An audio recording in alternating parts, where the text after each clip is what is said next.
계속해서 목사님이 예수님의 12제자 시리즈로 설교를 하고 있어요. 베드로가 원래 첫 번째 딱 떠오르는 제자인데 베드로는 수련의 주제의 주인공으로 좀 아껴뒀고, 첫 번째로 살펴본 제자가 안드레. 베드로에 대한 이미지가 어느 정도 우리에게 있잖아요. 그래서 베드로와 안드레는 형제였는데 성격이 비슷했다 달랐다? 되게 다른, 베드로와는 좀 다른 매력이 있는, 조용했지만 참 따뜻했던 제자 안드레에 대해서 우리가 살펴봤고요. 그 다음에 지난주에는 요한에 대해 살펴봤습니다. 요한의 별명은 사랑의 사도였는데 그의 원래 별명은 보아너게.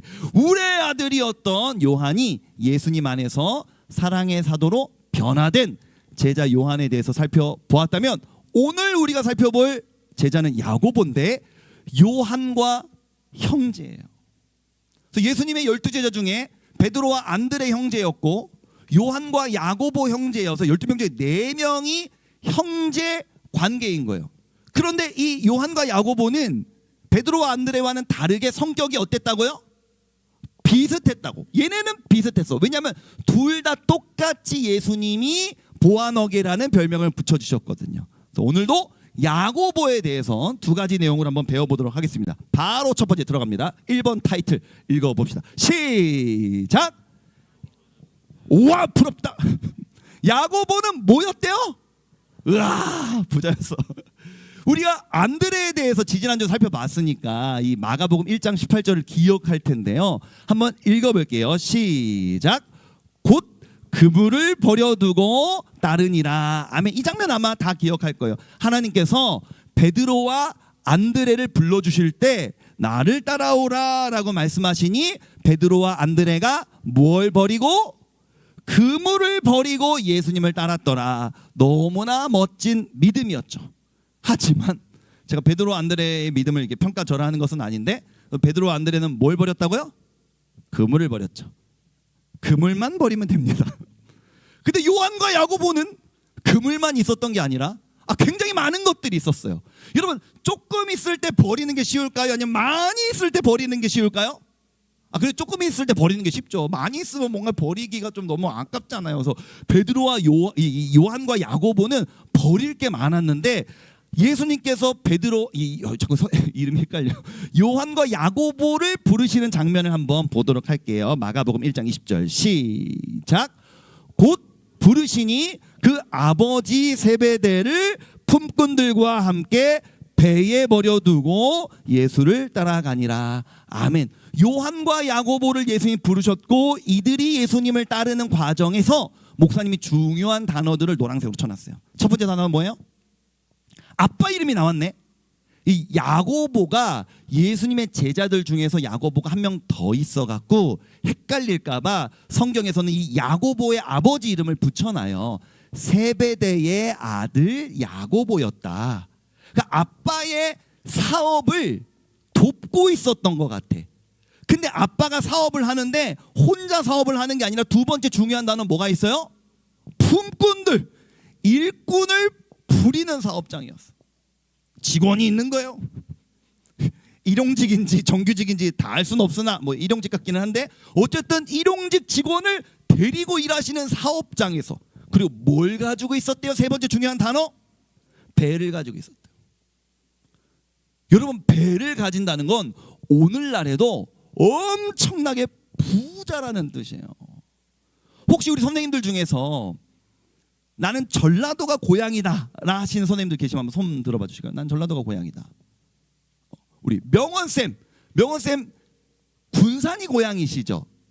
그 목사님 사실은 전라남도가 고향이신 선생님을 원하지만 지금 이제 없기 때문에 전라북도가 고향이신 우리 명원쌤한테 여쭤보겠습니다. 전라도에서 이런 말이 있어요. 목사님이랑 정말 친한 목사님이 전라도가 이제 고향이신데 그분이 저한테 알려준 거거든요. 제가 앞부분을 말하면 명원쌤이 한번 뒷부분을 한번 맞춰보세요.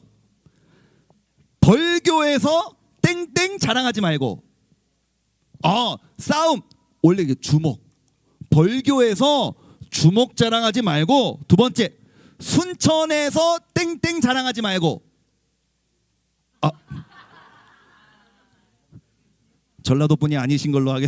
이래서 제가 전라남도분을 뽑고 싶어요. 이게 뭐냐면 이게 전라남도 지역들이에요. 전라남도에서 꽤 유명한 지역들인데 목사님 친구가 알려준 내용이 뭐냐면 벌교에서 주먹 자랑하지 말고 벌교라는 동네 와가고 싸움 잘하는 척하지 말라는 거예요. 거기 남자들이 거칠고 싸움 잘하기 때문에 힘 자랑하다가 얻어맞을 수 있으니까 벌교에서 조심하라는 거예요. 두 번째로 순천에서 인물 자랑하지 말고 뭐 서울 경기도 애들 뭐 얼굴 뭐 뽀샤시하게 해갖고 여리여리 이렇게 하고 미소년 하고 다니는데 순천에요. 잘생긴 남자들 많다는 거예요. 인물 자랑하지 말라는 거예요.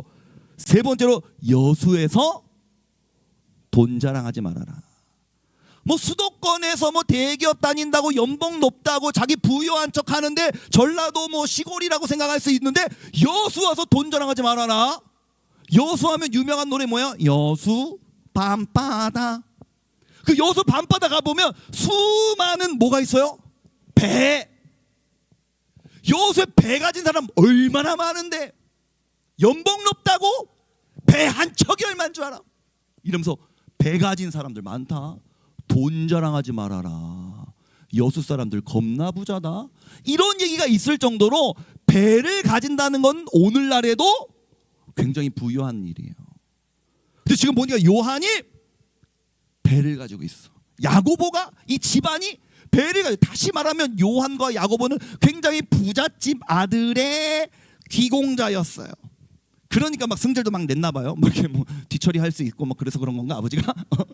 그래서 어쨌든 사람이 이제 돈을 갖다 보면 이 인류의 역사를 보면 돈을 많이 가지면 아무래도 영향력이 강해지는 것은 사실이잖아요. 그래서 요한복음 18장 15절을 보면 이 요한과 야고보의 집안이 얼마나 영향력이 있었는지를 보여주고 있어요. 한번 읽어볼게요. 시작. 시몬 베드로와 또 다른 제자 한 사람이 예수를 따르니 이 제자는 대제사장과 아는 사람이라 예수와 함께 대제사장의 집들에 들어가고. 아멘. 여러분 이게 어떤 장면이냐면 예수님을 십자가에 못 박고 싶어서 유대인들의 지도자들이 예수님을 억지로 체포해갖고 막 끌어당겨서 몽둥이로 때리면서 유대인들 중에서 제일 높은 사람 대제사장의 집에 예수님을 끌고 갈 때 장면이에요. 그때 이 말씀을 보니까 시몬 베드로와 또 다른 제자 한 사람, 목사님이 지난주에 설교했죠. 요한복음에서 요한은 자기 자신을 가리킬 때 요한이라고 말하지 않고 또 다른 제자, 주께서 사랑하시는 제자 이렇게 약간 간접적으로 표현한다고 이제 얘기를 했었는데요. 요한과 베드로가 예수님이 신문 받는 곳에 들어갔다는 거예요. 근데 어떻게 들어갈 수 있었냐? 이 제자는 요한은 대제사장과 아는 사람이었대요. 다시 말하면 요한과 야고보의 집안은 유대인들 중에서는 제일 높은 사람과 알고 지내서 그 집에 들어갈 수 있을 정도로 가까운 사이였다는 거예요.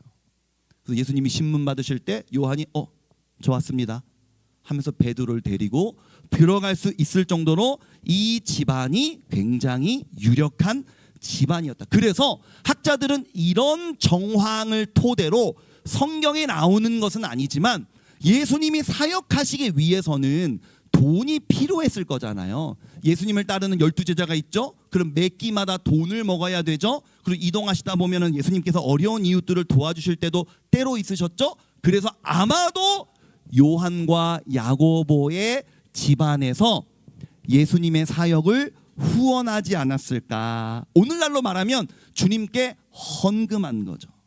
이 부유한 가정이 예수님께 많은 헌금을 하여서 예수님의 활동비를 도운 것 같다라고 이제 합리적으로 추론을 하고 있어요. 그러던 어느 날 이 부잣집 아들이 배와 아버지와 품꾼들을 뒤로하고 주님을 따르다가 한날은 이런 사건이 벌어집니다. 마가복음 10장 35절 37절 매우 중요하기 때문에 눈을 번쩍 뜨고 한번 읽어보도록 할게요. 시작. 세베대의 아들 야고보와 요한이 주께 나와 여짜오되 선생님이여 무엇이든지 우리가 구하는 바를 우리에게 하여 주시기를 원하옵나이다.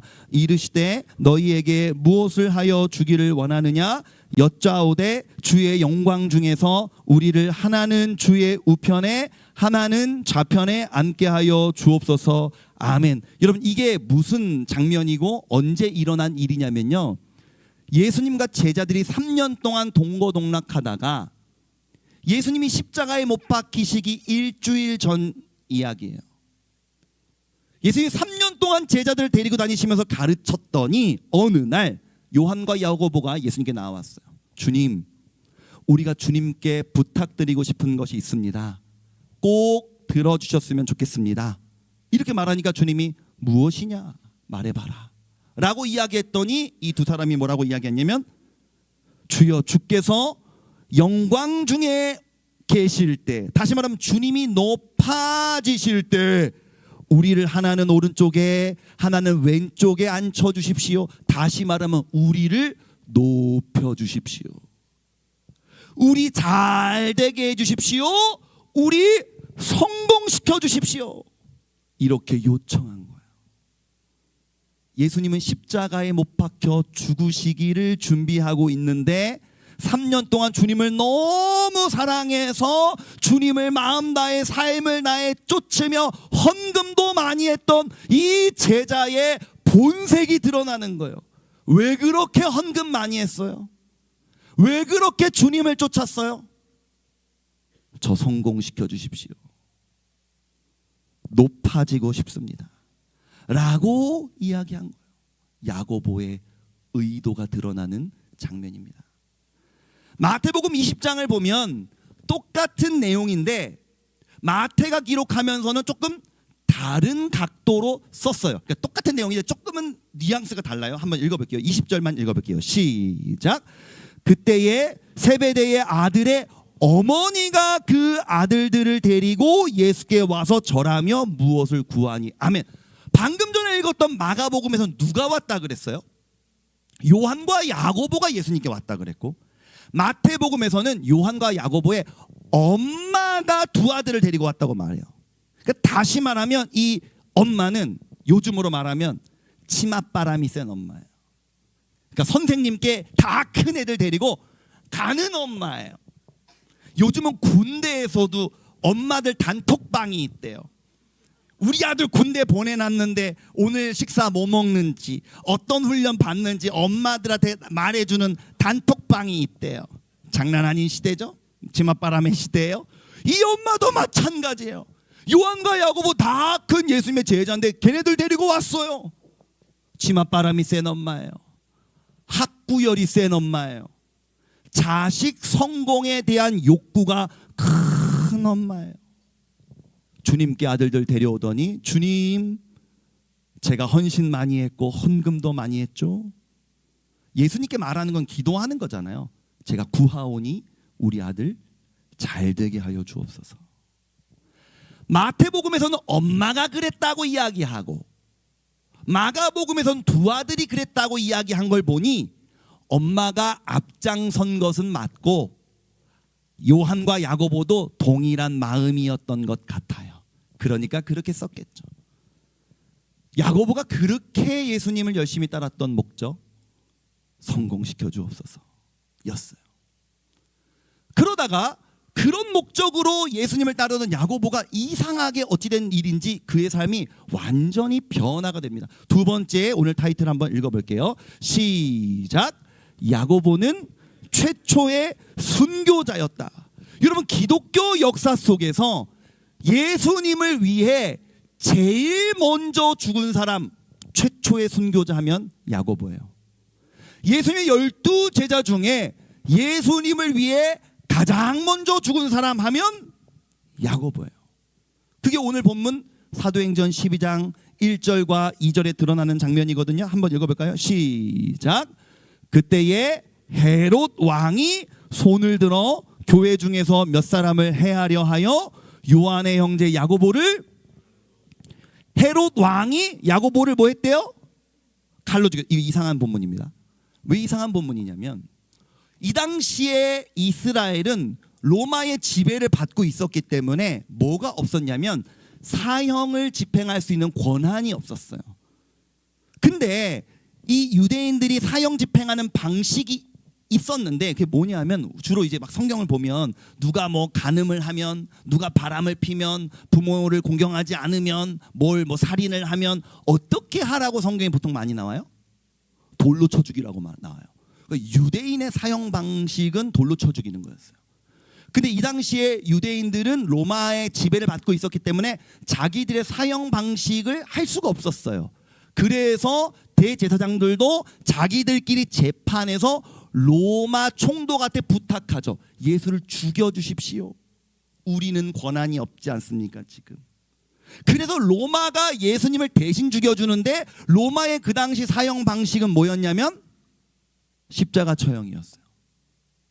지금 야고보는 돌에 맞자 죽지 않았고 십자가에 죽지 않았어요. 어떻게 죽었어요? 그냥 칼로 죽었어요. 이건 어떤 의미가 있냐면 아마도 야고보는 제대로 된 재판을 받지 못한 것 같다. 변론할 기회도 없이 그냥 무자비하게 왕이 죽이라고 하니까 그 자리에서 그냥 죽임을 당한 것 같아요. 뭐 하나 변명, 뭐 하나 변론, 이렇게 사람을 죽여도 됩니까? 라는 이야기도 한번 못 해보고 그냥 죽임을 당한 것 같아요. 어떻게 보면 이게 좀 이렇게 세상적으로 못되게 말하면 개죽음 당한 거죠. 너무 비참하게 죽은 거잖아요. 가만히 있었으면 예수님 만나지 않고요, 예수님 따르지 않았으면 부잣집 아들로 편하게 살았을 거예요. 그런 그가 예수님을 따르다가 제대로 된 재판도 한번 못 받아보고 죽임을 당했습니다. 얼마나 비참한 죽음입니까? 여러분이 생각할 때 지금 이게 비참한 죽음입니까? 라고 제가 물었을 때 어느 정도 동의가 된다면 여러분도 저도 마음이 썩어 있는 거예요.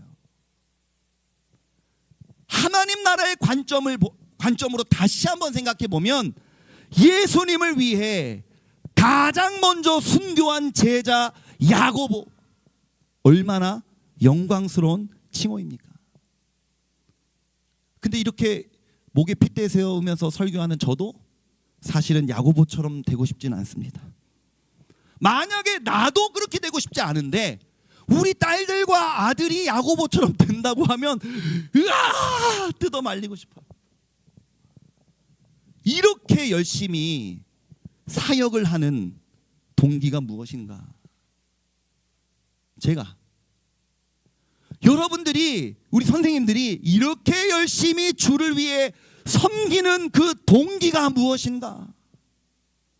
여러분들이 이렇게 주일날 피곤한데 어제 잠도 얼마 못 자고 숙제 새벽까지 하다가 졸린 눈 부비면서 이렇게까지 나오는 이유가 무엇인가? 고3들, 고3 때 교회 안 나오는 친구들 얼마나 많아요? 수민이, 주훈이, 지섭이, 예성이 왜 나오냐고. 교회를 그렇게 주님을 사랑해서 예배의 자리를 끝까지 지키는 우리의 그 아름다운 행위의 내면에 주님 저 잘 돼야 됩니다 라는 불순한 의도가 있지 않은가 돌아봐야 된다는 거예요. 목사님 고3 때 우리 교회에서 믿음 제일 좋았거든요.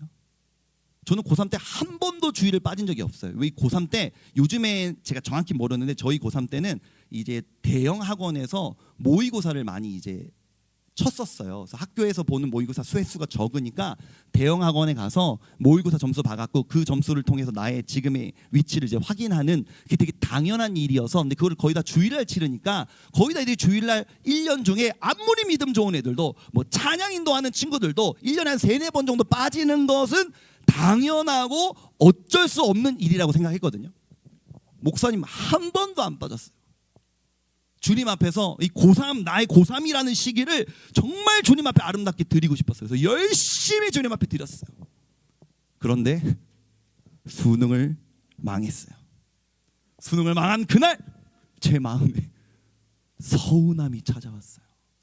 그래서 제가 너무 제 예상보다 점수가 이제 많이 떨어져서 제가 집회를 못 가고 수능을 마치고 교회로 갔어요. 그래서 저희 교회 개인 기도실이 있었거든요. 그래서 개인 기도실에 들어가서 기타를, 교회에 있는 기타를 하나 들고 가서 개인 기도실로 들어간 다음에 이 기타의 이 코드를 드르릉 하면서 하나님은 나를 지키 에이지 막 이러면서 엄청 울었는데 이게 뭐 지키는 거냐고. 고3 때 내가 믿음 제일 좋았는데 나 한 번도 안 빠졌는데 주님께 내가 제일 잘했는데 교회 빠진 애들은 수능 잘 보고 왜 난 망했냐고 서운함이 너무 찾아오는 거예요. 그때 제가 깜짝 놀랐어요. 와, 이게 나의 본심이었구나. 그렇게 이 악물고 나는 교회 안 빠져, 나는 다른 애들처럼 나는 모의고사 보느라고 교회를 빠지지 않아, 나는 신앙적으로 타협하지 않고 있어라고 이 악물고 말하는 내 내면에 가장 강력한 동기, 그러니까 하나님 저 잘되게 하실 거죠? 당연한 거죠? 제가 더 잘하잖아요. 주님께 제가 주님을 더 사랑하잖아요. 그러니까 제가 더 높은 곳으로 올라가야죠. 그래야 그게 맞는 거 아닌가요? 그래야 주님도 영광 받으시죠. 라고 생각하면서 신앙생활을 했던 거예요. 목사님 봤을 때 우리 수지예본교회 다니는 우리 모든 고등부 친구들은 야고보와 굉장히 비슷한 환경에 있는 것 같아요. 여러분 지금 이 시대에 여러분이 이 수지, 수원, 분당 이 지역에 산다는 게 여러분은 아직 모를 거예요. 어른이 되어 보잖아요. 대단한 일입니다. 수지, 수원, 분당이 진짜 전국에 있는 사람들이 제일 살고 싶은 지역들 중 하나예요. 이 지역에서 우리 안에서는 당연히 우리가 돈 욕심이 다 많으니까 빈부의 격차가 느껴질 수도 있지만 그게 뭐 자가냐 뭐 전세냐 이런 걸 다 떠나서 이 지역에 살고 있다는 것 자체가 전 세계적으로 보면 상위 도대체 몇 프로의 인생을 살고 있는 거냐고요. 대체로 우리는 사실은 부유한 인생입니다. 그리고 대체로 엄마들은 학구열이 세시고요. 맞죠? 야고보가 굉장히 비슷한 환경에서 살아가는 우리인데 우리가 신앙생활을 열심히 하는 동기가 무엇인가? 부모들이 신앙생활을 열심히 하는 동기가 무엇인가? 우리의 내면을 자세히 들여다보면 자식 성공을 위해서. 그 마음에 우리도 동의하여서 맞죠 주님, 우리 엄마 아빠가 이렇게 신앙생활 열심히 하고 저도 따라서 열심히 하니까 저도 잘 돼야겠죠? 라고 하는 마음으로 신앙생활하는 모습이 우리에게 얼마나 많이 있냐는 거예요. 야고보는 그런 마음으로 주님을 쫓다가 주님의 십자가를 목격하고 부활을 목격하고 그 다음엔 완전히 그의 정체성이 변화되어서 기꺼이 주님을 위해 목숨 바치는 일을 영광스럽게 여기며 최초의 순교자가 되었어요. 그래서 원래 오늘 설교의 제목을 최초의 순교자 야고보 이렇게 전하려고 하다가 약간 세잖아요. 죽으라는 건가? 학교는 죽는 곳은 아니잖아요.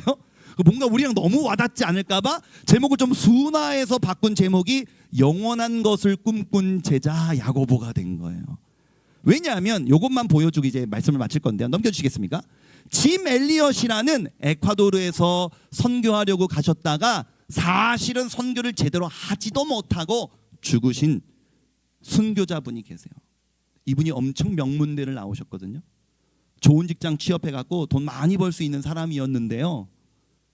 주님을 위해서 내 삶을 드리겠다고 에콰도르에 선교하러 가려고 하다가 에콰도르에 이제 원주민들을 선교하려고 했는데 사실은 선교 사역을 제대로 펼쳐보지도 못하고 죽임을 당했어요. 우리가 봤을 때는 좋은 대학 나와서 좋은 직장도 안 가고 바보같이 에콰도르라는 생판 모르는 나라 간다고 해갖고 선교를 제대로 한 것도 아니고 시작하기도 전에 죽임 당한 사람이라고 생각할 수 있지만 그가 생전에 이런 일기를 많이 남겼는데요. 전능자의 그늘이라는 기독교 서적이 있어요. 짐 엘리엇 선교사님이 선교 가기 전에 선교하는 동안 작성한 편지이고 영화로는 창끝 이라는 영화 제목이 있거든요. 이게 창끝에 맞아서 죽었어요. 이 지벨리오 선교사님이. 이분이 뭐라고 말했냐면 영원한 것을 얻기 위하여서 영원하지 않은 것을 버리는 사람은 결코 바보가 아니다.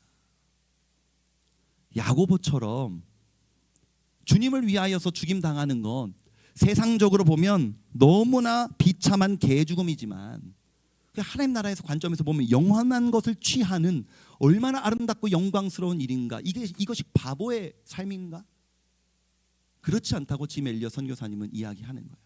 자꾸만 눈에 보이는 영원하지 않은 것에 집중되는 우리의 삶을 좀 우리가 시선을 돌려서 영원한 것을 소망하고 꿈꾸는 삶으로 우리 신앙이 좀 변화되었으면 좋겠습니다. 우리가 자리에서 일어나서 찬양하면서 주님께 나아가십시다. 우리 함께 찬양할 곡은 보소서 주님 나의 마음을 선한 것이 없습니다.